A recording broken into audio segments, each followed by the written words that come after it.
Hello, everyone. I always have to adjust my camera. It's so weird. It doesn't just stay the way I want it to. Okay. Hello, everyone. I'm double checking everything around here. Oh, there's so many little things to organize. I am still trying to, after all this time, you'd think I'd become an expert on this whole YouTube live thing. I think doing it once a week is not enough. It's not enough to actually become an expert. Maybe some other people can. I don't know why I can't. So anyway, but we're here. Welcome to another session of live plant consciousness commentary. I'm your host, Tigrilla, Gardenia, nature-inspired mentor and certified life coach, world ambassador for plant advocacy. And it's been a crazy little week. Has anybody else been experiencing a crazy little week? Because man, whoa, so much going on. So, and I'm preparing because tomorrow I am teaching a workshop, 3-hour workshop called Reawaken Lost Senses. And this is a workshop series that I had been wanting to launch for a while. But I got to admit, I am still looking for the right ways to explain what's the right word I'm looking for? The importance, the utility, sounds so mechanistic. Why?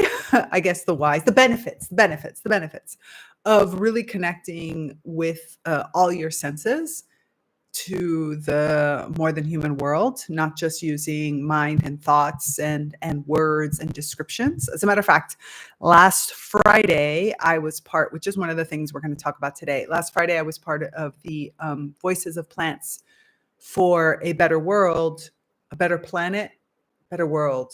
I keep getting this wrong. I don't know why. Anyways, I was part of this conference, and it was a great conference. It was a really great conference. But so many of the plant, because it was like 11 plant communicators, and so many of the plant communicators are verbal communicators. They are they receive pretty much verbally directly from the plant, which is great. I mean, there's nothing inherently wrong with that. As a matter of fact, I mean, I started off as mainly also a verbal communicator and somebody who worked with plants very closely through words. And most of my first plant allies were liked to communicate in that way, in that human language type thing, other than the music of the plants, which was the other big way. And some of them were also music of the plants people. So there are people who like Jen Frey and Pam Montgomery, who have used the music of the plants device extensively. It was funny because at one point somebody asked, Jen Frey and Pam Montgomery were both on a panel together, and it was really fascinating because somebody asked them a question about the music of the plants device, and Pam was like, I think Tigrilla is somewhere in the audience there. In the end, they ended up answering it because it was a pretty personal type question, like how do you use the device and work with plants in that way. But I was like, I just happened to have had my video off at that moment. So I'm like, turn my video on for a second going, I'm here. But it was nice. It was nice to hear so many different communicators, to hear the messages they were reaching. I really enjoyed hearing kind of also where they are in the work that they do. What do they do also with the plant communication that they receive? Because I think each one of us kind of has a different mission. My talk was, which you can see, it is on the Plant Initiative's Facebook. It is also on their Facebook page, but it's on the Plant Initiative's web. My goodness, on their YouTube channel. And come on, I need you to go over there and watch it because I'm lagging behind in the view. No, it's not a competition, but yeah, it is up there along with all the other different plant communicators, which is really exciting. So you can go and see and watch their presentations, and that led me down. Also, preparing for that presentation really had me thinking about a more somatic approach. So going back to what I was saying, this workshop that I have tomorrow, Reawaken Lost Senses, what I have learned, and the reason I put it together, and I felt like it was such an important workshop to put together, is the fact that in this time when sensory overload is so possible, I can see that people thinking, oh, reawakening lost senses is just going to give me even more input, and that could be even more overloading. But the truth of the matter is that the more that you work with plants, because a plant can't afford to be overloaded by their senses, in other words, a plant has to, and if you spend any time with plants, you will realize very quickly that they are very, very, very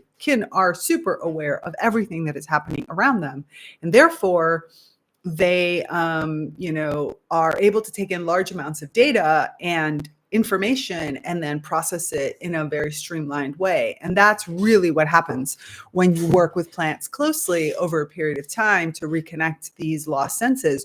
You start to have all these different points of entry that come, but rather than they being an overwhelmed, they become actually more tuned and refined. And so therefore what ends up happening is that all of your senses, including the 5 that you normally have, and all these things that right now, especially people who are highly sensitive, who are neurodivergent, who are multi-passionate, right now you're being overloaded because many of these senses are actually online anyway, but you have no access to them.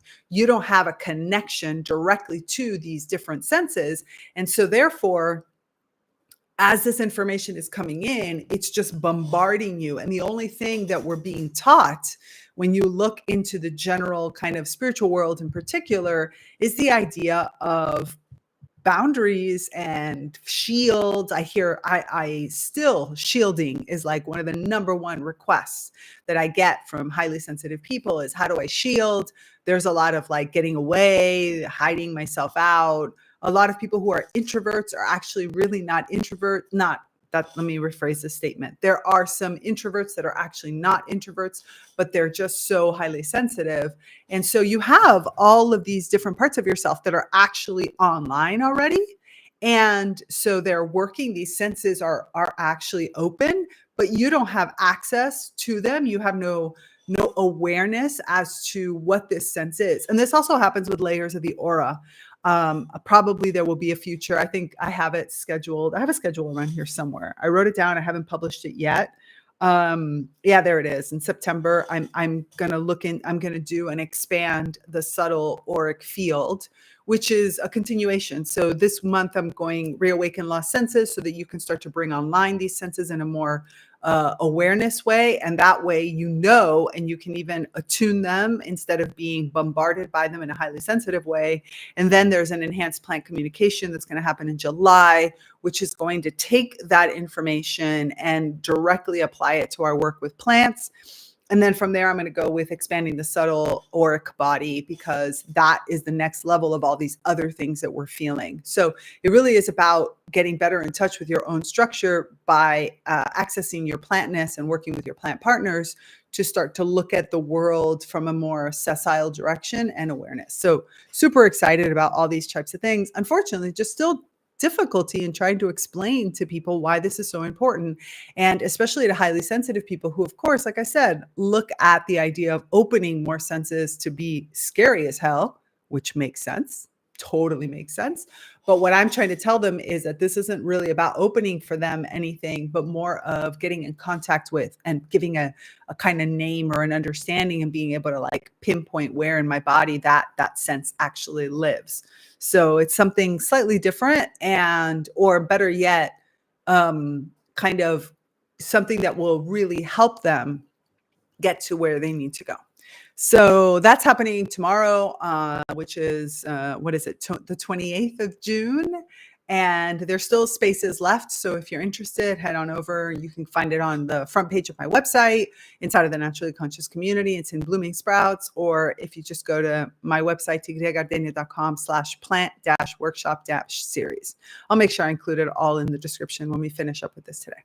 Okay, so what are we going to do today? What are we going to do today? I have so many ideas running through my head. If you could see my house and office and different spaces this last month, it's very unlike me. So I'm extremely organized. I'm just organized. I like things organized in certain ways. just because it helps my mind. I am also neurodivergent, so organization helps me plan things. I have a combination. I talk about this a lot. I use a combination systems, which is some digital, some written, and other aspects. And I have to write to remember things. That's part of the way that I remember things. I have to write. So my workspace is overflowing with like paper and notebooks. Let me just show you, just on my desk alone, look at all these notebooks, right? And each one of them, like I even, some of them have little you can't see it, but they have Post-it notes like speaking. This is my podcast episodes. This is my, notebook connected to strategy and business. Little Miss Noel, the Christmas cactus, is overwhelming me right now. And this is my Dom and Her notebook because we have the Dom and Her Fest coming up, as well as the summer program for our Initiatic Path Method Action, which is going to be super fun. But I am, because of my work with Dom and Her International, I'm going to have to rethink all of the different activities for the people in the world. I'm just babbling a bunch of stuff, but behind me is what you can't see, is that on a little table that No Name Dracenna is sitting on, there are like 4 different books, each one with pages open, because I am in this acquisition of knowledge and embodiment of knowledge phase. So there's lots of journaling happening. I have a new mantra in sacred language that I've designed to help me through this process, and so many other like elements. I have a notebook that's like the technical details of the things I'm working. I have a journal for my experiential. I have a little bug out bag pack, which is the one that I use when I go out into nature. So it's got like a notebook, 2 different kinds of notebooks. One again for my experiences, and the other one's more of like a nature notebook. Plus, drawing materials to capture. There's like a video setup. You can't see it, but like a ring light, because sometimes I have to move it out. It's craziness. I am in deep study mode, which is great. The negative part of it is that, of course, I'm like, by the time the evening comes, I'm exhausted and I haven't been reading a lot of the new papers, but there's some really good ones out there. So I'm going to get to it. So what I wanted to do today is continue the work. Why did that happen? Continue the work that we started, or the listening that we started to do last week. If you remember last week, we listened to Emanuele Coccia, who I have now discovered, because I was convinced that I heard when he was presented that he was French, but he lives in France. He's actually Italian, which makes more sense because his name looked Italian to me, but I was trying to pronounce it with a French accent. Instead, it is Italian. So Emanuele Coccia, and he last week we talked about him as if our humans or our cities really the children of plants, and it was really fascinating talk. And this was part of the Harvard Divinity School's Center for World Religions conference on thinking with plants and fungi. So today I want to continue on that thread. I want to comment and watch together with you Giovanni Alois' his keynote, which was it was a keynote, and then it was kind of a panel. So you're going to have, there's another person who is, what's his name? Cyan Parkinson's. He was a visual artist. He was really cool and out there, which I loved. He did a more fungal part, where Alois did a more plant-based part. And as I've talked to you before, actually, I'm going to read their bios because I think that that'll be the best way to do it. So I'm going to read both of their bios before we jump into this, because it's a super cool panel. So Giovanni Alois, PhD, is an art historian, editor, and curator specializing in environmental politics and the representation of nature in art. Alois has published numerous books, including Art and Animals, Speculative Taxidermy, Botanical Speculations, Why Look at Plants, Lucian Freud's Herbarium, Estado Vegetal, Vegetal Entwinements, Botanical Revolutions, and Lawn. He has contributed to BBC radio programs, worked at Whitechapel Art Gallery and Tate Galleries in London, is a U.S. correspondent for Ease magazine, and a speaker at the Art Institute of Chicago. He's also Italian, living in the United States, lives right outside of Chicago. Sion Parkinson is a visual artist, composer, performer, and writer investigating our sensory relationship with the more than human world. His first book is forthcoming, Stinkhorn, and you will understand this later as we get into it, How Nature's Most Foul-Smelling Mushroom Can Change the Way We Listen. Now you'll understand why I'm interested in this. Sion is a research fellow at the Royal Botanic Garden in Edinburgh, where he explores the olfactory heritage of fungi, mushroom smells that are meaningful to individuals or communities due to their association with significant places, objects, or tradition. Originally trained as a sculptor, Sion received his PhD in sound studies from the University of Leeds, where he was an Amanda Burton Scholar. So these are the two people from this particular piece. And I think you're going to find this fascinating. So we're going to have some fun going through this together. Please feel free to add all your questions, your thoughts, your ideas, whatever might come up for you in the chat, because that's the place that I can see them and then we can talk about them even as we go. Let's see if I can figure out how to share this screen with audio. So I might need your help. Also share tab audio. Okay, I got it. So let's see, plan on this. Perfect. Okay. Let's see if this, okay. I can see that we can see the screen. So that's a positive. I am going to make this nice and gigantic on my own screen, which is awesome. And then let's hit play and see what happens. So you let me know in the chat if you can see, if you can hear it. Center for the Study of World Religions, Harvard Divinity School. Yay for the sound. Well, first of all, I just want to thank Emanuele for a playful conversation. I love watching his mind think. And I love how we butcher these names. We call him Emanuele because there's an E at the end. It's Emanuele. But anyways, it's a totally offside. Doesn't really mean anything. It's a reminder that philosophy doesn't have to be stale or dead. You are life in action, watching you think, and it's always a joy. And if you thought that was a little weird, just wait. I really appreciated Joella's call not to bifurcate the arts and the sciences, and that bifurcation is actually a relatively recent bifurcation in history. But be that. This is Sarah Peterson. We're also going to listen. We'll see whether we do it today or we do it next week, but we will be listening. She gave a presentation right after this event. She gave a presentation the week after or something like that, or 2 weeks after, for the Plant Initiative. In other words, she did an interview with the Plant Initiative. It's live on their page, which we'll watch, because it was really interesting to hear her. She, well, I'm not going to go into what she does, but we'll talk about it when we do that one. As it may, we do have a session right now dedicated to the arts as such, titled Botanical Art and Fungal Sounds.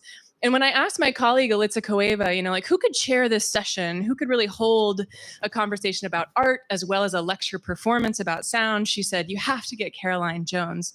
And we are so lucky that we did.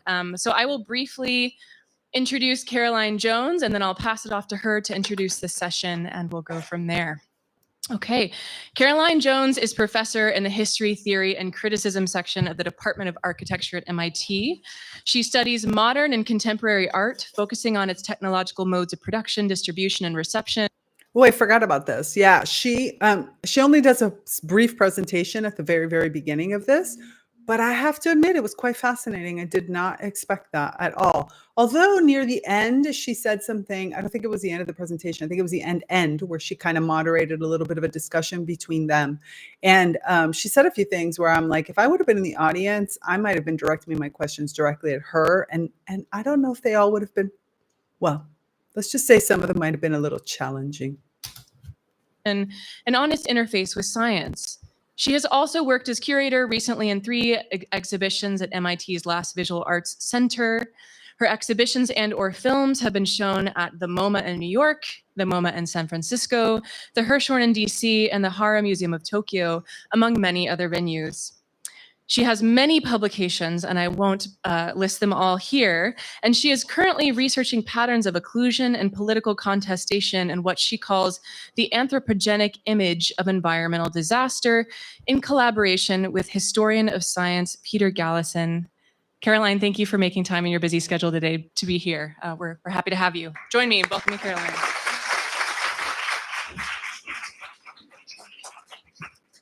I was actually thrilled. I thought I crowbarred myself into this fabulous event, and I'm sorry that I missed what sounds like an amazing day so far. I'm also glad I'm not a plant because I had to get from the Museum of Science to here in a lift in 15 minutes, and I know that would have been hard if I was a pine tree. So I'm really looking forward to this session. I'm here to be surprised. So I don't know these amazing people's work. I'm excited, although, you know, I've seen them from afar, but obviously just, Okay, you're introducing their work. But pardon me for saying this, but maybe I'm just going to ask the question. Isn't it a weird, or what's the right word? Like if I get asked to introduce a panel, I would think I would research, like if I get asked to introduce certain people in their presentations, I would think I would like study up on who they are in order to, you know, introduce them properly, but also when it comes time to moderate a discussion, moderate it. Not just, I mean, I might not read every single book. Obviously, Aloe has tons of books, but I would got to get to know a little bit of who they are. Don't you think? Am I being unreasonable in this? You let me know. Yeah, exactly. Like she's talking about them. Validate being together in person, which, as we know, after COVID still has a very important value. So my plan, my instructions are quite specific, numbered, very serious, begin on time. I think we've already broken that rule. Speaker introduction. I'm going to briefly introduce both of them, just in the interest of time. There is a moment of breaking down this kind of configuration only because for Sean's performance. So maybe I'll give a more lavish introduction to Giovanni, and then we'll have time to introduce Sean later. So Giovanni comes to us from the School of the Art Institute of Chicago, which is one of the most vibrant and powerful art instruction confabulations with a lot of theorists and thinkers, and you know the students really benefit from colleagues that I've. So she knows where he works, like she knows the place where he works, but she doesn't know him. Come to love and admire, like Claire Pentecost, who've been thinking with plants and fungi and soil for decades. Giovanni has an incredibly impressive publication resume, and I briefly just want to highlight a few, like speculative taxidermy, why look at plants. He's going to be talking about some of these. I think the one I'm most intrigued by is a very recent one co-edited with Michael Marder, who is himself a vegetal philosopher, and that one is called Vegetal Entwinements. So we have... Can I use the title vegetal philosopher? I've been using World Ambassador for plant, you know, for plant advocacy, but maybe I need to call myself a vegetal philosopher. What do you all think? Vegetal philosopher? Could that fit? Maybe I just change it to nature-inspired mentor and coach and vegetal philosopher. Ooh, that's tempting. Have a very powerful talk coming up from Giovanni, Vegetal Realism and Plant Politics. And I'm going to be really interested in what you have to say about the silence of plants, because I'm wondering if that's not a human category. So I'm going to put that question in the room, and join me in welcoming Giovanni. I'm going to give you time stamps because that's one of my rules. Thank you very much.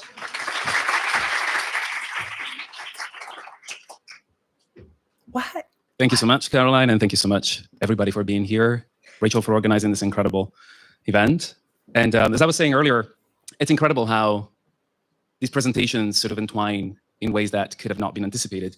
And yet it all seems somewhat strangely organic. And I'm sure tonight, as the fallout sediments, new germinations will take place, or tomorrow in the next few days. I love how all these people are also sharp dressers, man. I need to learn that. I'm not a very sharp dresser. So I think, I know it has nothing to do with what we're talking about, but you know, we're seeing them for a second. So give me a sec. Let me be human for a minute. Incredibly exciting. So I just thought, given the time I have to speak to you, to really tackle something complicated and that literally would require 3 days. I'm not going to take up the whole duration of the symposium, but I wanted to talk to you about something I care about a lot that has developed over time through my publications on plants. And it's almost like sometimes you think you're focusing on something. You think you're focusing on plants, and then actually you realize that there are very strong roots that lead elsewhere, or that ground all these different publications in very interesting ways. And I became more and more aware that realism is one of the bones of contention that I'm wrestling throughout my career. And it wasn't like a complete epiphany. It's like, oh. By the way, I would have added more of these to our book club reading list, but some of them are actually kind of expensive. But I do believe some of them are there. I think I need to go look at Lawn. Lawn came out a long time ago. It's one of his oldest books. as opposed to his most recent pieces. What I have done and what we have gone through is he has Antennae, which is the journal that he edits. And we have gone through here in this Plant Consciousness commentary several of the different pieces that have been in different, he's the editor-in-chief of Antennae. And we have gone through many of the essays, the long-form essays that are there, because those are awesome and totally worth going through. So, but no, we haven't, I don't think we've touched any of his books in the Plant Wisdom book club. I might need to go check out our reading list and make sure that some of his books are on it. Oh, by the way, all these years I've been writing about realism. But there's a difference between thinking about writing about plants and their relationships with us and art, and actually narrowing down what I think is a deeply problematic area of our relationship with plants, but also of our cultural coevolutions with plants. And just buffering. This is what kind of happens like when throw you out pause too a much. few ideas to give us a baseline. Realism is complicated, right? This is a multidisciplinary gathering. And I'm sure that as I say realism, you're all thinking about realism within your own subject. What the heck? What just happened? Right? You're thinking about realism in science, realism in theater, in cinema. And in every subject, the term realism means something slightly different, sometimes radically different. These are some of the books that have informed my understanding of realism. And over time, I've come to Have you read any of those? The idea that no definition of realism does justice to what I see happening in contemporary art. I've realized that every time an artist shows something or displays something that entails some kind of realism, they recraft and remold that term in sometimes very nuanced and imperceptible ways. It's like a vernacular that constantly gets molded slightly differently. Initially, I found that daunting, and then I found that extremely exciting, and that's where I am right now. I think I'm like in the groove of realism. But like I said, I've been in the groove of realism for a while. I spent a lot of time thinking about taxidermy and how taxidermy deceives us through its indexical realism. I'm going to talk briefly about why indexical realism is really interesting, I think, in contemporary art. In my books, I have to say, he has this whole, I don't remember if it's in this talk, because I just heard him speak the other day. This is a great superposition of these two images. I had never conceptualized the idea that taxidermy was, permit me for saying the word for a second, could be at times fake realism. Never clicked in my mind. Besides the fact that, of course, when any of us think of taxidermy and we think about like going to the museum and seeing taxidermy, we see animals, we forget about the plants. But there is, to a certain extent, the whole landscape is taxidermy. And yes, the specifics of taxidermy are the animals, but it touches the whole landscape. But when he goes into this, mind blown to realize just how much we need to use other means than just what we're fed from our education. Remember, I often talk about the fact that in Damanhur, we think of the fact that we all have these rivers of conditioning. And one of the main rivers is the river of education. And the fact that is not just being taught kind of things that, nowadays we look at and we're like, oh, I was taught that in school, but I know that that's categorically wrong. Even something as benign, what seems benign or as positive as a museum could be teaching us ways of interacting with the natural world, with other kin, that is actually way more distant than what it is that we actually want to create, or the relationship we want to be creating with these beings. Speculative taxidermy, I talk extensively about decorum and how, despite the heightened realism of the taxidermy skin, ideology runs rife in the way the taxidermists pose the animals. So these are basically classical sculptures in disguise. And there it is. I had not thought about it. The way that the animals are posed, and also the way that the plants landscape is posed, is showing us a specific type of relationship and ideology that we forget. In next week's podcast episode, which is episode 114, it's, the original trauma, instead of the original sin, the original trauma, which is, of course, the trauma of disconnection. How much of our trauma of disconnection is reinforced by many of these landscapes, which show mainly animals in competitive, in aggressive, and in also many different stances that are not necessarily what we experience in the natural world, and that celebrates that. Actually, he does. So Michelle says that you could argue that flower bouquets are taxidermy. I don't remember. Again, I don't remember if it's in this talk, but for sure, he goes very much in depth about the fact that most flower bouquets and most flower imagery, like paintings of beautiful, like I look at my own home, the wall right, here in this wall in my office space is 3 different styles of paintings that are all of plants in different ways. And in this particular case, like, for example, one of them is probably the closest to something you would expect in a natural setting. Like they went off, they collected cut off poppy seed, poppy plants and, flowering poppies, and then put them in a vase in a jug of water and then painted it. And it's probably the most what we would think of as realism. But the other 2, one of them in particular, those plants would never be together. Never, never, never. So we have an imagery that, and actually there's also a few others that are around there. We have an imagery of plants from bouquets that would never live together in the natural world. So it orients our vision, which we know is the most powerful sense that we as humans have, in a direction of something that's actually not real. So we are being conditioned to consider beautiful, because they tell us that these paintings and bouquets are all beautiful, but to think beautiful something that doesn't exist in a true landscape. And so again, going back to that whole, how do we beat the wildness out of us? It's in that way. When you see other combinations that maybe are not as attractive to our eye because they haven't been formulated in this whole flower bouquet or in flower paintings, we that looks messy, it looks dirty, it looks unruly, it looks wild.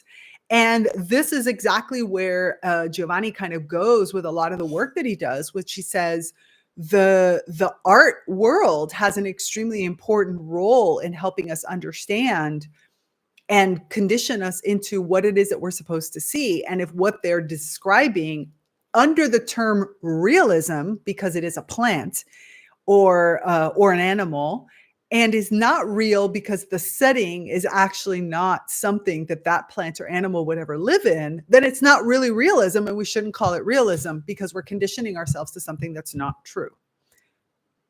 The furry classical sculptures, and they inform our gender, and they inform normativity in so many ways. Decorum is such an incredibly powerful thing that we give for granted, that subliminally tells us who we are meant to be and how we ought to behave and what we should or shouldn't say. So that's where I became more interested in this construction. We know that, of course, realism is part of a construction. It's always ideological. It's always political, especially if contextualized in certain ways. And it's incredibly good. Any really good work that entails realism is extremely good at erasing the traces of the artist. And I explored realism further through my book, Lucian Freud Herbarium. Lucian Freud was extremely keen, especially after 1951, when he switched his style dramatically, to capture the detailed nuances of his houseplants.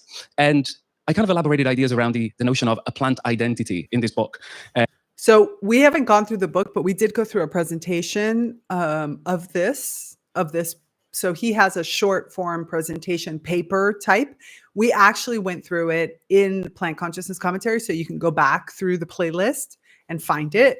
And this will give you alternative context into it. And Lucian Freud did some really beautiful things, because as you can see from the plant that you're looking at in front of you, which is, you see the browning, you see kind of a more, it's not beautifully symmetric. He is in a very relaxed, true state, healthy and yet true. And Lucian Freud really brought up many of these different perspectives of interior plants and what the relationship between that plant and the human. So bringing the kind of house plant into the foreground while still being in the background, but bringing them to the foreground of the importance in the room.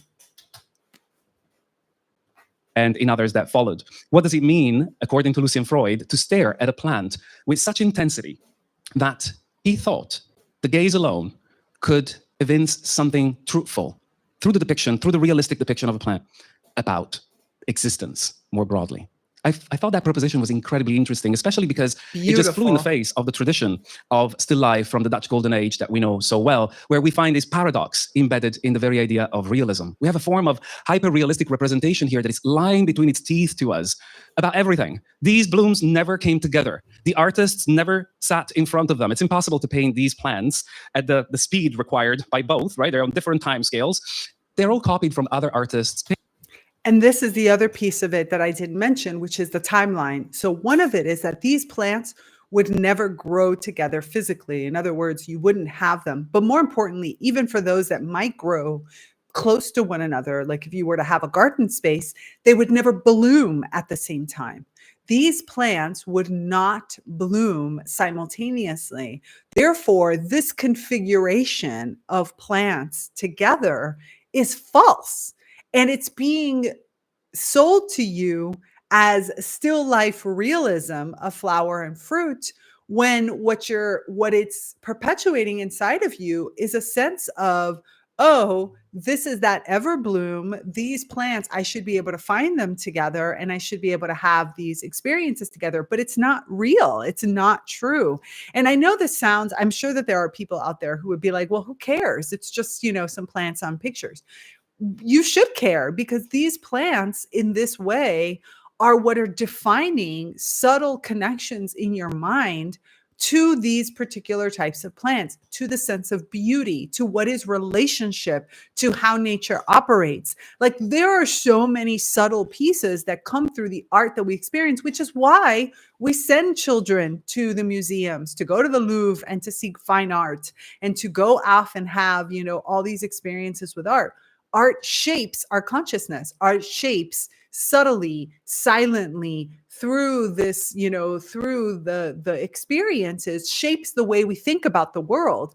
Right now, what we're thinking about is something that is not true and doesn't exist under the guise of realism.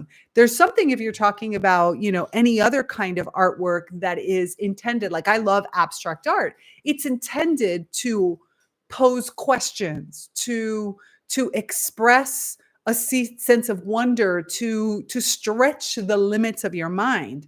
It's not intended to say it's intended to say, what if?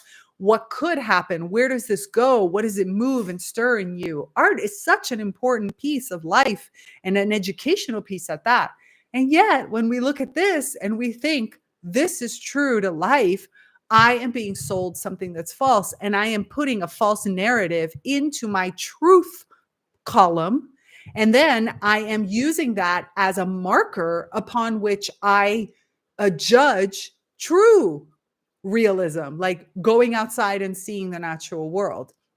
So of course, when I see the natural world after this, I can't connect, because I'm being sold a lie. I'm being told something that isn't true. Paintings, botanical treatises, sketches the artists made elsewhere. So these are like assemblages where different timescales just gather and are all bashed together into a utopia that I love. It's hard not to love them. I mean, like, the lighting is everything, isn't it? The lighting is just blending everything realistically so that the illusion of realism can come together. And I absolutely love that. However, I wrote about the silence of plants and how this type of engagement with realism tampers, disrespects, objectifies plants by imposing a vocalization, our human morals, ethics. I wish I had more time to talk to you about how complex these still lives are. I'm sure that many of you are familiar with the origin of these still lives, the Protestant Reformation, artists needing to make money, being forbidden to paint saint Madonnas and Jesuses. They channel Christian teachings through flowers and plants. And I've always found that. Let that sink in. This is why these things are important. This is the foundation of the teachings that we encourage our kids to study without recognizing the subliminal messages. When people talk about subliminal messages, I like how, I'm a child of the 80s, man. I was around when they were saying that, rock music had subliminal messages of the devil in it, and we should ban all of this type of music. What about these paintings that are putting subliminal messages of Christ and of your religion into, and I am being told that this is what I should study as great art, because this is realism in action. This is what the natural world is. Do you see it? You see it? It's so nefarious. It's so nefarious. Super nefarious. complex in our relationship with plants and problematic on a number of levels. I know you're all familiar with the concept of plant blindness, and paradoxically, this is plant blindness. So the whole of Western art has sort of pretended to invite us to look at plants, to really just hold a mirror to our faces constantly. And that, of course, has led to this objectification of nature. It has led to so much diminishing of what plants and animals, of course, are about. And in this talk, I also combine my concerns about realism and how deceitful it can be with notions of political art.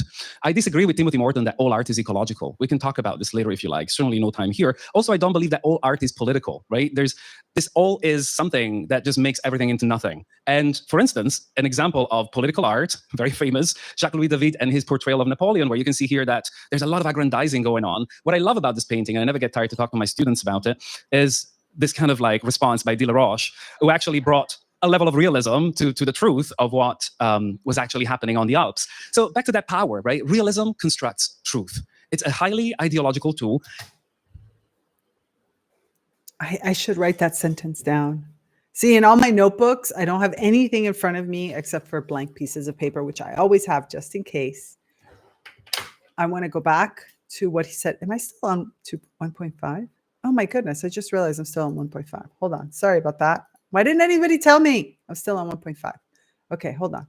I want to go back to this whole where it says realism creates facts. You can see here that there's a lot of aggrandizing going on. What I love about this painting, and I never get tired to talk to my students about it, is this kind of like response by de la Roche, who actually brought a level of realism to the truth of what was actually happening on the Alps.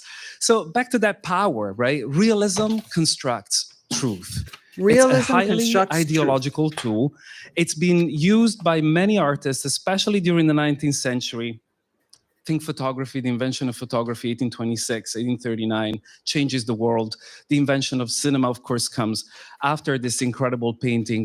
So remember, we had a conversation based on my the talk I heard Giovanni make when I went to go see him in Milano, where he was talking about AI plants and the falsity of them, and what is the danger of these beyond just the fact of like you're constructing something that is real, that isn't real, but just all of the expectations on plants, set on plants, this is the reason why ecofeminism has been connected, right? The whole conversation between the connection between plants and humans and feminism or plants as well as, nature in general, because realism, realism constructs truth. And so we have all of this pressure to create a narrative that is categorically false. And so much of artwork, unfortunately, follows and subtly roots that narrative. And we don't realize it. We don't realize it because most of us don't sit down and analyze it. And when we do, other people are like, oh, it's just a painting. And you're like, yeah, but it's a painting you stare at over and over and over and over and over and over and over again. The positive is that we can use this also to construct new narratives. And this is the reason why in the Sprouts Writing and Creativity group, we talk so much and we do so much with the idea of we need to stretch our limits and explore, not just writing as like journaling and writing as more creation of a new truth. Because again, all of the arts has the opportunity to construct a new paradigm, to give imagery to things that we don't know how to understand, to give space to things that we've never thought about, to give us an opportunity to describe something into being. And it's extremely important to use it wisely, but also to recognize that not all realism, not all art is truth, even if it claims to be. By Manet that shocked because of its heightened realism, right? The dirt under the feet of Olympia, her visible nipples, all these details, the ugliness of Courbet's funeral at Ornans, the people that showed too much rawness on their faces and real suffering. But of course, we also have socialist realism, right? Once again, screens, smoke, and portrayals that not only construct truth, but they create a feedback loop. That's one of the incredible abilities of realism, because it looks like what we perceive around us with our eyes. It implicitly says to us, trust me, I'm telling you the truth. And that's it. That's the core of it. So this is the power of an artistic representation, and also its danger, right? Used in the right way, used consciously, it can help us design something that is a new direction. It can give shape to something that we see, but we still don't know how to nominate or explain or describe. But used incorrectly, it can plant all these different seeds of something that it says, trust me, because I'm marble, I am carved. If somebody took the time to create me and look how I look like something you can recognize, then I must be truth. But we don't have an artist there to interrogate. And that's the other part of it. Whenever I see something else, and this is kind of the danger of what's happening with a lot of the AI imagery, but specifically connected to plants, it's fascinating how Giovanni has connected these two threads that says much of the way that we see plants in the background, unimportant, oftentimes not even real because we're adding different seasonalities in the same imagery. It's like it depersonalizes the plant world and plant kinhome, and it's understandable to see how we've gotten to where we are because of it. It's always a danger. Foucault talked extensively about what he called Quattrocento painting, right? Renaissance painting. And he talks about how it's always affirmative. And I love that notion. He's right. Any true realist work of art, or work of art that deploys realism, always tells the viewer, this is. There is no room for speculation. There is no room for ambiguity. There is no room for questioning. Therefore, the viewer is pacified, becomes a passive spectator of a performance in which everything happens on this stage that keeps creating and crafting truth. So it is in the context of these problematics that I have started to work on this concept of vegetal realism. And, you know, I could have come here showing you something polished and something finished, but you've got those books I showed you earlier. If you'd like to take a look, there's polished and finished there. But I really wanted to use... Take a note. That's how you sell something. That was beautifully done. This opportunity to gather some thoughts with you about this process. So what is vegetal realism, according to me, at this stage in the journey? It's an ethical aesthetic approach that centers on the unique agency, histories, and ecological significance of specific and situated plant life. It forges connections and foregrounds entwinements between vegetal being and human histories of displacement, resilience, and coevolutions. It prioritizes acts of witnessing, regeneration, and respectful co-creation over instrumental representation, seeking to honor and respect the alterity of plants while illuminating interdependent networks of cultural, ecological, and political meaning.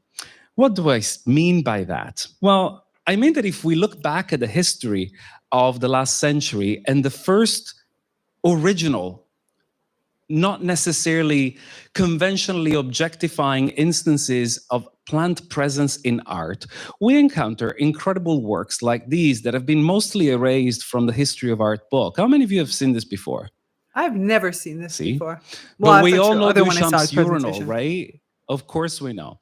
So Edward Steichen brought delphiniums that he had gigantified through selection to MoMA. This is not something that happened in a small kind of provincial museum, therefore we can excuse the reason why it was like mostly erased. It's got to do with plants. That's why it was mostly erased by the history of art book. I say Word. Thank you for calling it out. Mostly, I think it actually has been completely erased. Interesting, indeed. My problem with it is that it does a lot, and it does many interesting things related to the conception of the work of art, time, durability, fetishization. There is so much in that gesture of replacing the representation of a plant with the presentation of a plant in the museum, right? A plant that will perish, a plant that cannot be collected by the institution, a plant that will, by its very, very definition, just make the whole institutional discourse of the museum crumble. We do find plants in Helioitysica tropicalia. Love Helioitysica. This is one of those works that gives curators a headache because of the biohazard it poses to museums. Plants here represent a sort of abstracted notion of Brazil as a tropical fantasy to the Western tourist. So my hunch here is that the plant gets objectified by being generalized. Other example, Joseph Cassatt, we get this very famous paradigm that he explores with different objects. 1 in 3 plants, in this case, can be staged with different plant species. The work, the meaning of the work is not affected by the replacement of the plant. Neither it matters where the plant comes from or how old it is, who grew it, right? The plant becomes this stand-in as part of the semantic structure of the work itself. So more recently, I've become interested in forms of vegetal realism. So I'm trying to kind of get my head around what these artists are doing. One of them is Eddie Rodolfo Aparicio that I want to briefly talk to you about. And the other one is Tuit Tanat. Okay, wait, sorry. I'm pausing for a second because the difficulty, so I've now read several papers. I haven't read his books, but I've read several papers by Giovanni. I have now watched him present multiple times. I love where he's going. And we had a long conversation because we were in a group on our way. They were going to dinner and I was just walking with them because I was going to grab the train to head back to the first city of Damanhur. And so we had this really long chat and we're totally in harmony with the way that we think about the vegetal world and all of these different cases. It's just such a huge paradigm shift that it makes you relook. At least this is the way it does for me. It forces me to relook. Like as I stand, again, that wall that I was telling you about, or right up here, I have this beautiful piece of artwork that has a plant in the middle, which is totally false. No realism at all, because it's a type of painting where you have, it looks like you took a giant blue vase with, again, something that looks similar to a poppy flower in this vase and put it in the middle of a forest, like a snowy forest, like where the forest starts in the background. And the proportions are totally off because this poppies are in the foreground where the forest is in the background, but it's not done in any form of realism. And yet I would say that people would look at this and call it still life, which is a form of realism. And it's like, wait a minute, what are you teaching me here with this? Because what are you sharing with me? And it makes you look at every piece of art that has, you know, vegetal colors or vegetal connections. And I have quite a bit because over the last few years, especially, most of the artwork that I have been, you know, that I either get gifted or that I purchase, and I'm an avid art collector, is vegetal in nature. And I love it. It really forces me to rethink everything that I'm doing and wondering what is it that the author wanted to very much share with me? And was the author just passing their conditioning off to me, or does the author make a statement of any kind? Cis Weiss. They work with very different media and in very different ways. This is the work of Eddie Rodolfo Aparicio, and gardens are Cis Weiss medium. So I'm not trying to create a protocol for artists to follow. That would be dreadful. What I'm trying to do is to wrap my head around what artists are doing, because with every work, they teach me something new about what what I thought was realism, right? And I really enjoy following them. Say, teach me what realism is in your work. What I'm coming to understand here is that with every work involving plants, we encounter a new conception of realism that is doing something to our conception of plants and our conception of our relationship with them. So, just in a nutshell, I encountered the work of Eddie Rodolfo Aparicio at Mocha Geffen a couple of years ago now, and I was blown away. These are enormous skins, as you can see, and they look almost shroud-like, and they are casts of ceiba and ficus trees that used to live in LA, planted during the 40s and 50s to create shadow in the city, of course. And they have now been earmarked. I'm going to get back to that, Michelle. For eradication. Why? Because they're doing this to the sidewalks. Their root systems are particularly challenging to the infrastructure of the city. So Aparicio does not depict trees. He creates relics of their lived pasts to foreground entwined and very real history of exploitation and subjugation. Through his meticulous rubber castings of ceiba and ficus bark, he looks at the current dislocation and removal of Latin American immigrants that were brought to the United States at the same time as these trees to enrich the community and support the development of the city, but that are now seen as undesirable. So the artist engages with plants as both living material, witness, and memories. Indexicality, in this case, lies at the heart of the process. The surfaces he captures are direct imprints, scars, carvings, cracks, and growth, recorded in all their topographical precision. The skins are not merely aesthetic objects, they are testimonies, silent archives of coexistence, resilience, and erasure.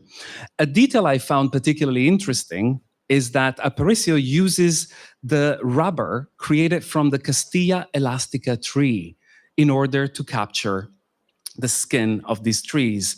And this is a species native to El Salvador, which is also connected to the history and biography of the artist. So you can see these connections between his life, cultures of immigrants that live in LA that are being now central to contemporary diasporas, and the specific histories of these trees, the species that are chosen, and their situatedness is central to the works. I can show you quickly some of the images here of how beautiful and haunting these skins are. In some of them, he combines clothing from people who have been dispossessed and removed forcibly, creating this blurring between the boundaries. Wait, was that one just giving everybody the middle finger? I know, I'm a child. Sorry, but I'm just curious. Is that what's happening here? In between the boundaries, who have been dispossessed. In some of them, he combines. Is he giving everybody the finger? Aquello que apuntan. Actually is. Those who point with their middle finger. Actually, it's in the description to the right. I didn't read it before. So interesting. It's made with rubber, which is tree, sulfur, tree residue, paint residue on cotton. I have to say, I love the way artistic minds conceptualize something. And then, as I said before, right, art enters into, it drips into our consciousness or subconsciousness level. So you might not necessarily understand everything about a piece of work, but trust me, it is moving stuff inside of you. And I like how this particular piece connects the relationship between how the plants are being treated, these plants that have been inserted into these city environments in order to have a function, right? They're not there because they're wanted as contributors in relationship. For many city officials, plants are planted in a city for a function, and the similar as to why the immigrants were invited in to form a function.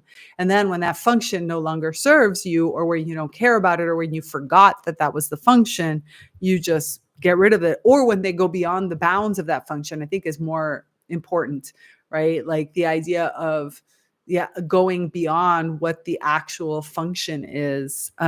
That's the time when we start to kick them out. So I think that the middle finger in this particular piece is very apropos. It's very apropos. By the way, if you're here, remember to hit the like button. And if you haven't subscribed, please subscribe. Oh, play. People who have been dispossessed and removed forcibly, creating this blurring between the boundaries of nature and culture. And quickly to outline the work of Cease Wise. Cease Wise, as I mentioned earlier, works with gardens as an indigenous artist. Oh, that's super She cool. is particularly concerned with building communities and creating living works of art. To me, that really is one of the biggest revolutions that's taking place right now in the contemporary environment. Gardens are the new galleries, right? They are challenging institutional constructs, conceptions of what an artwork should be, and they bring people together to generate sustenance. But Yes. what Cease Wise does that it's extremely important to me, and we talked extensively about this, is that she cares about the long-term impact of these gardens. We were talking about what does it mean to build a garden for an institution, and our consensus in the conversation was that we need to educate institutions to understand that a garden is a living work of art. And there's a whole framework that we need to develop together to make sure that museums do not take on the trendiness of having artists growing a garden just to dismantle it when the exhibition comes to an end. A garden has a legacy. A garden has a continuous life that invites other artists to partake into a dialogue, into a discourse. So, and importantly, a garden is not necessarily and Giovanni and I had this conversation, is he himself, and there is a beautiful talk about this, one of the other presentations, which we'll go through at some point. Giovanni brings up the good point that he himself, as a gardener, as somebody who's really getting in touch with that part of himself, that gardening part of himself, has struggled quite a bit with understanding what he means by it and what does it mean to be a good in relationship with the plants of the garden. First of all, just the choosing of which plants are best suited for the garden. What is the life of the plant? How does that relationship unfold? What is the shape and the size and the direction that the plant wants to grow versus where is it that is, Giovanni's own aesthetic as both an artist as well as somebody who's growing for, whatever motivation that particular piece of the garden is, whether we're talking about food, whether we're talking about something else. So this has been something that he's embarking on as an exploration, similar to my exploration with tomato, for example, last year, or with basil plants last year, that I worked really closely with to try to better understand, what is the direction? What is it that you're looking to do? Why are you here? Who do you want to grow? And the various containers that I have outside to capture whomever wants to arrive. And so it is sort of like I am not necessarily curating a garden, but I'm making space for plant beings to arrive into my garden. I moved a geranium that I rescued from upstairs, and the geranium had been in a small kind of pot off on the wall, and and the pot wasn't working. Geranium was too big for what for that little pot. And so I moved geranium into this like bigger container, and now geranium has just the most beautifully pink blooms. Reminds me of my hair. My hair used to be that color of pink years ago, and it has this beautiful pink blooms. But this was a container in which tomato had lived. Tomato, by the way, did not make it over the winter. I tried. We had multiple conversations, and tomato said, "Don't worry, I was meant for this. It's all good." But there's another plant that's growing out of there, and to be honest, I have no idea what that plant is. Like I can't tell from the size and from the shape if that plant is some common weed, and what does that even mean? Because you know how I am. I'm a little extreme. I don't grow anything on any of these planters or as for the vision of it, for the way that the plant looks, or even for the food that the plant might produce. I leave that to other people. I grow, or I make space for plants to grow for relationship. And I don't know who that plant is. And I don't know what kind of relationship that plant is going to give me. And I don't know if that relationship is going to be different than, like, for example, the clover that's growing, or the purslane that has started to pop up, or any of the other wild plants that magically arrive every single year, some now coming in cycles and others that don't show. There's also garlic growing out there, because I don't know, I had garlic that was starting to sprout, and I just put the garlic directly into the earth, and I've got garlic, and I don't know what's going to happen with that garlic, because, garlic and I are just starting this relationship. And so I think that it's really interesting the way that Giovanni approaches this, where he talks about it from an artistic perspective of an artist has a message, and art usually has a temporality connected to it. And yet there are some pieces that are timeless, and therefore garden art that is used as an expression of the plant,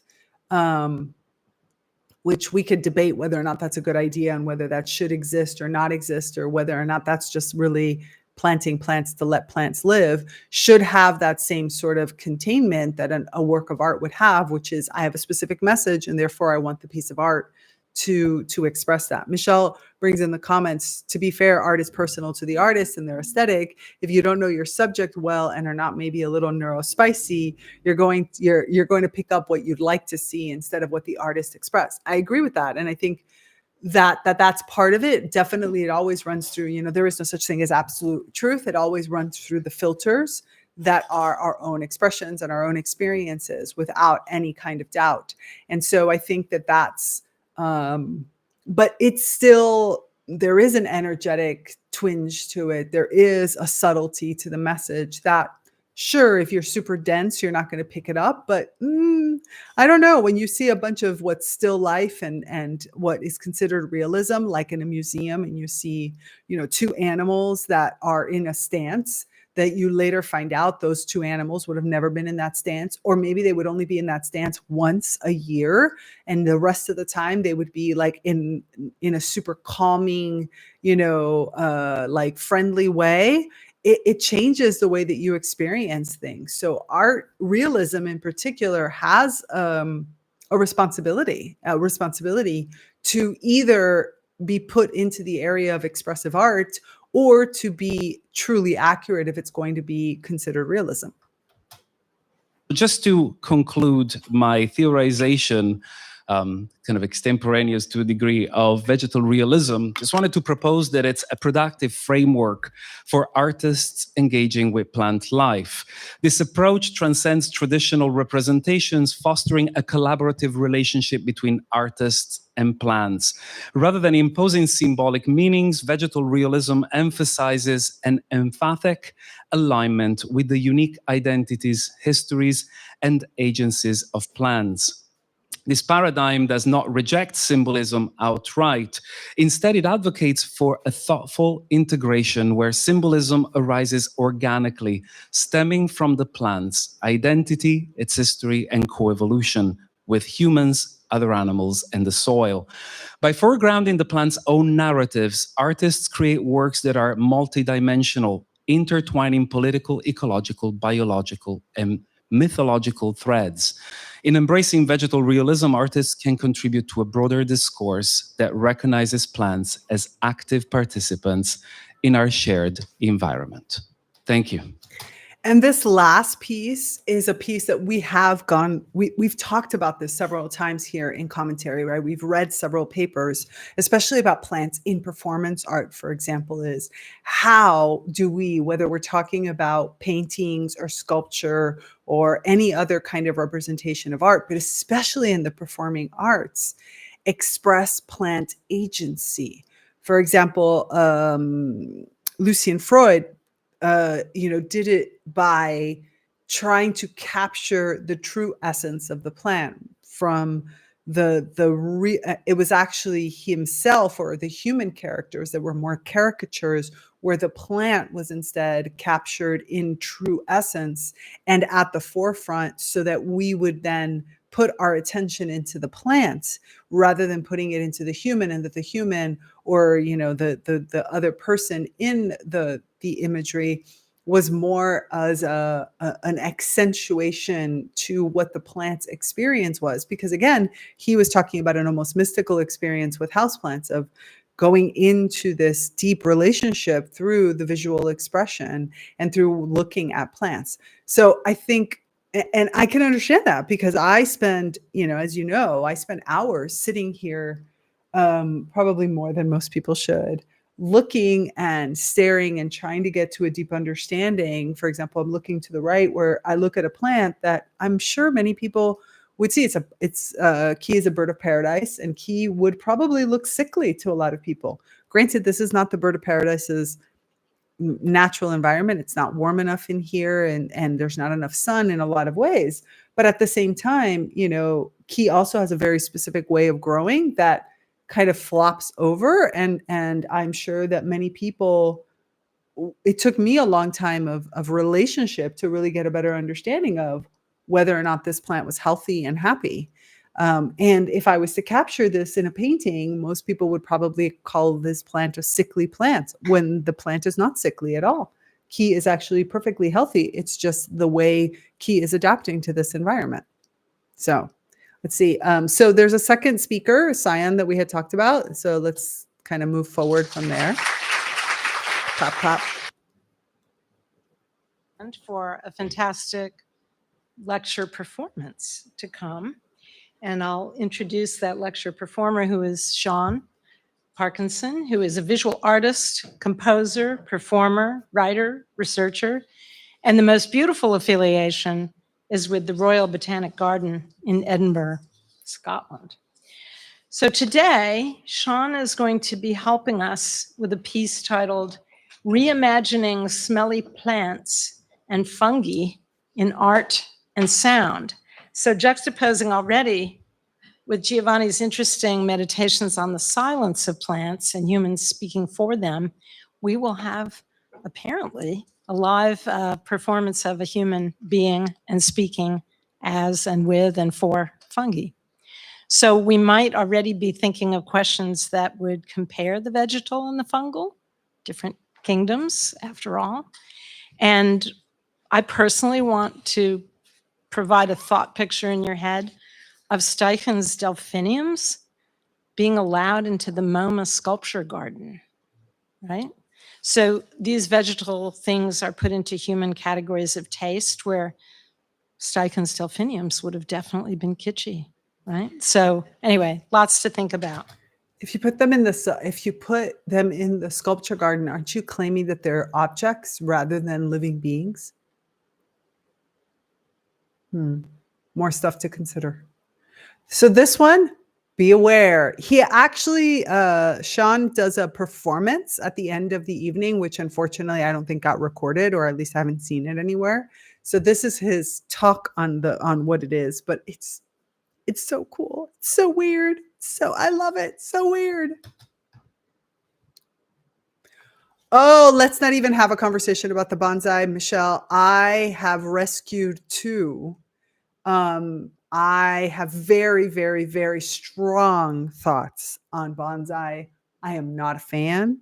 I have very strong thoughts, although I have been taught, or I have had experienced plant communicators talk to me about bonsais that have chosen to be bonsai'd, but I still have really strong thoughts about this. So Talk about objectifying. Why do some smelly plants and fungi resist representation?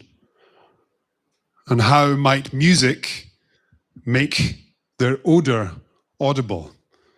I'm going to speak for precisely 19 minutes. And in that time, I'm going to share images in various states of close-up animation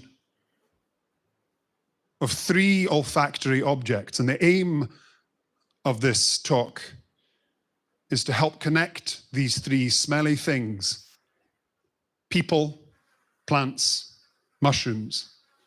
Don't you wish he would have had smell-o-vision right now? Like, I think he should have had a waif. Like, he should have had somebody coming down the aisles with like spritzers of smells, or putting it into the air conditioning. And I want smell-o-vision right now. Like, that's what I want. I want smell-o-vision. In your mind via this word corpsing. Now, corpsing is maybe not a word that has made its way over from Britain, where I'm from, Scotland to be specific. In the 1950s, the British slang word corpsing was literal, because it was when an actor pretending on stage to be a dead body in a moment that was supposed to be serious would start to stifle a laugh. Air would leak out. They would start to murmur, and that would put off their fellow actors. Corpsing, or breaking character as you might know it, is sonic, but it's also contagious. How corpsing becomes breaking character. Seriously, the etymology of things. It's infectious. You can't corpse alone. You need an audience. Corpsing, although developed from a noun, is a verb. It's dynamic. It's a body that is in a state of bacterial decay. The 3 objects I'm going to describe to you are a dead French nun, a giant flower, and a phallic mushroom. And what all these objects share in common is... I'm gonna rewind a second, because I think we need to read that list, hear that list again. A nun, a flower, and a phallic mushroom. It's one mushroom, or inflorescence, a giant flower, and a phallic mushroom. And what all these objects share in common is, one, their association with flowering plants and fungi, and the French nun who you're looking at now, by association, for her name was Little Flower, who died in 1897. Roman Catholics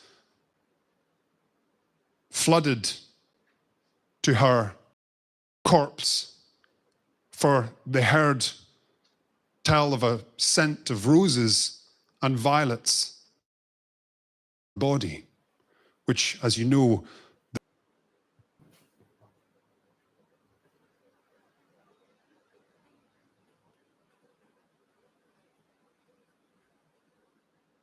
I don't know what happened. Seems like it's coming back. If you're there and you can hear me, let me know. I don't know what's going on with my internet connection.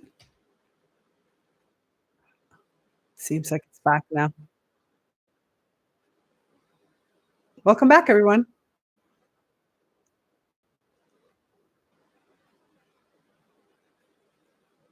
Why? Why? Oos. Oos. Come on. Oop. Internet.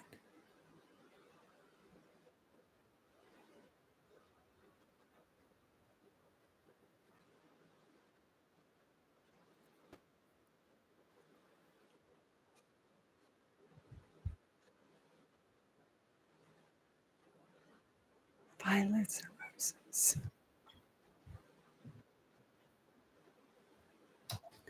I unfortunately have to say, I don't think I mean, I would like to think that I am incorruptible. And therefore, upon my death, I will smell like gardenias.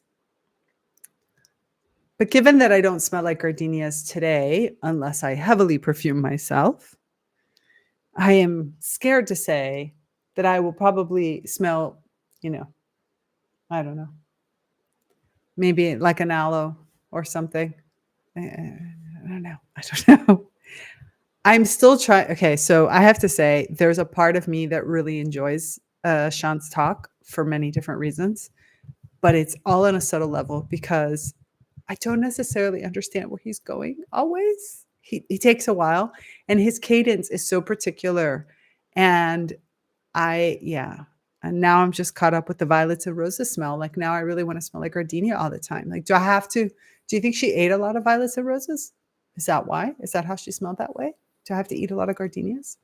Do I have to rub gardenias on my body all the time? Sorry, I'm going back to Sean's because his performance is super cool. Sorry about that.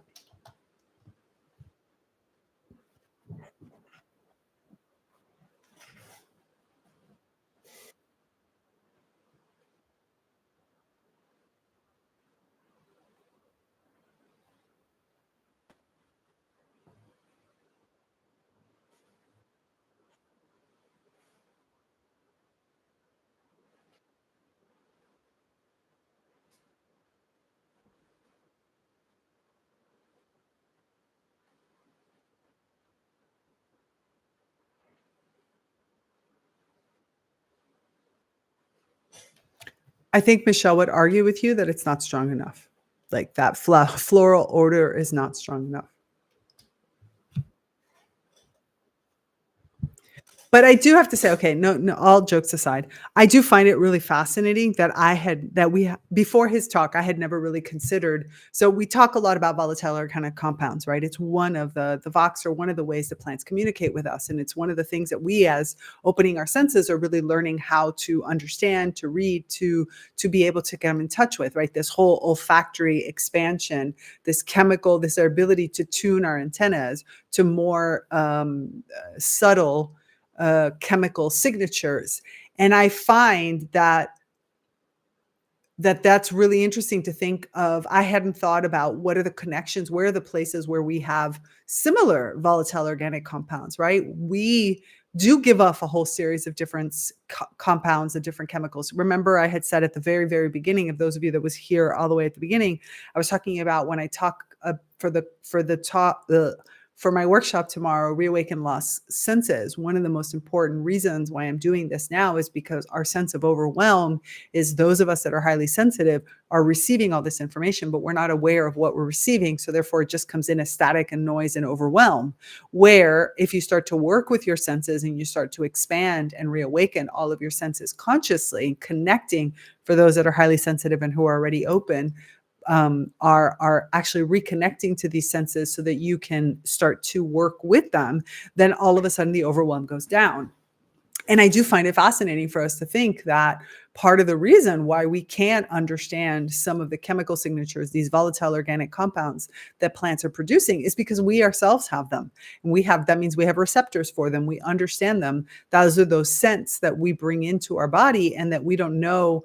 Like we might just call it rose and violet, but as he's naming them from their actual organic compounds, it helps us better understand that there's probably coded messages in there that are things that we have commonly now associated to roses or violets, where in reality that was roses or violets' way of signaling to us certain pieces of information. And so when you start to work with scents in that way, for example, here I have rosemary essential oil, which I have started to smell a lot more because it was a recent study that came out that says that rosemary and working with rosemary closely is good for your memory. So this smell has elements that remind me. I mean, this is an artificial way of doing it in the sense of, but when I sense rosemary, it's a message also from plants to say, remember, this is important to remember.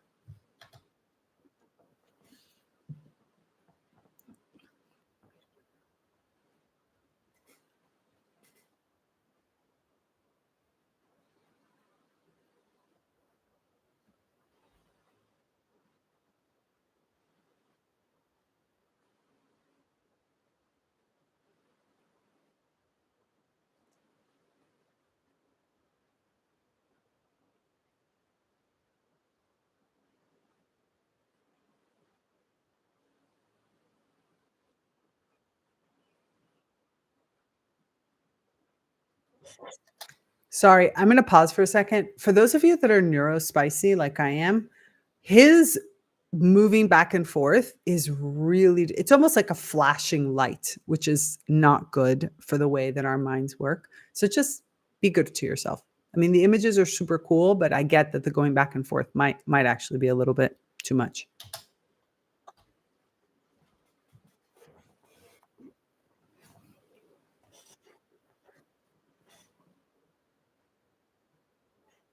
You don't actually see him. You just see this imagery. You should be seeing the plant going back, you know, the illustration of the plant. He is off screen. I don't know why. With Giovanni, they did a great job of having Giovanni. I think because they had Giovanni off in the corner, but I think I understood that he did not, I don't know, something happened and they weren't able to have him, like, I think somebody else ran the video, so they weren't able to put him on the corner like they did with Giovanni.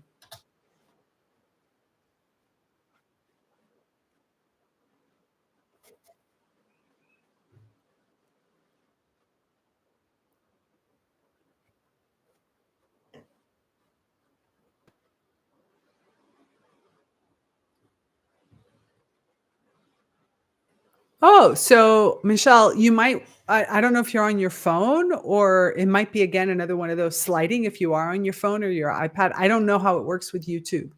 I could try to like stop it a second, hold on, and reshare to see if maybe with the whole whatever happened before something happened. Let's try it again, see if that works better.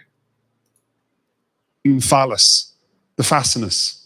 I'm going to rewind a little bit just because I feel like we missed a piece. Dark, sour places as fungi typically grew. He wrote this publication, 1564, 16 pages long, and he includes a narrative description in prose, but also a long poem. Talks about this divine phallus. Puckfists. Did you see that? I love talks words. About foofballs or puckfists. Puckfists.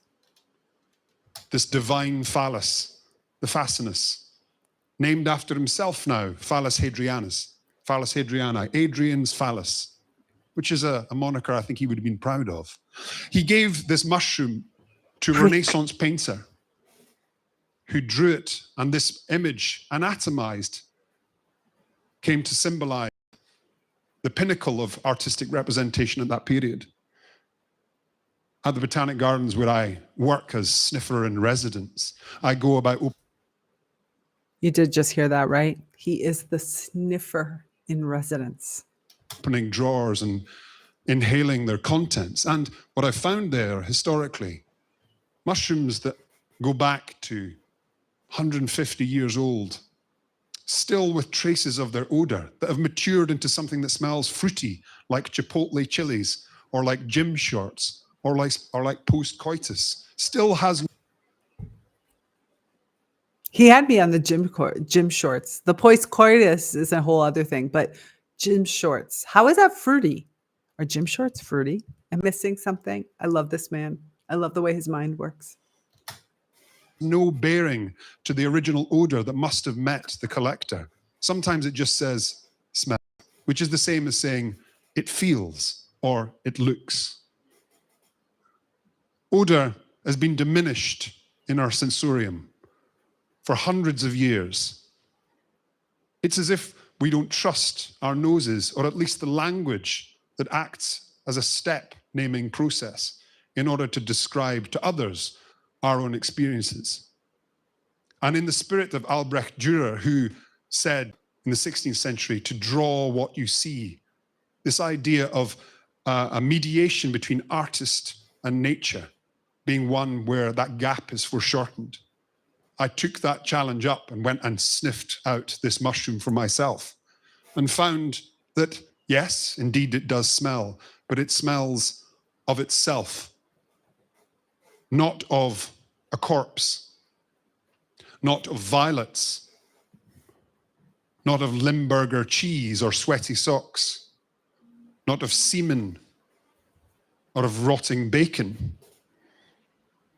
Although we privilege the site of the phallus, it grows from an egg, which Pliny described as a vulva, which just means wrapper. So this genderful mushroom, I'll tell you a little bit. Is that a word? I want to use that word. Genderful. What is genderful? I need to look that up. I'm going to look up genderful. If somebody looks up genderful, let me know what it means. About the language and how it's been anatomized and our desperate attempts to throw everything at this. Emerges from the soil first, birthed via this, from which emerges the phallus. Again, an object named after our own body parts. At the tip of the phallus is the glans, which just means acorn.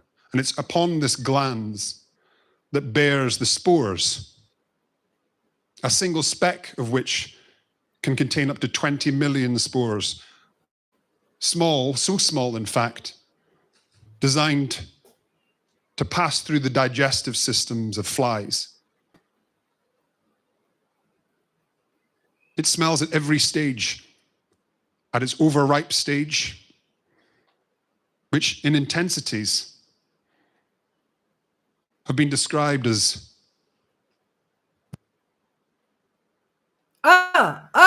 don't buffer right here. very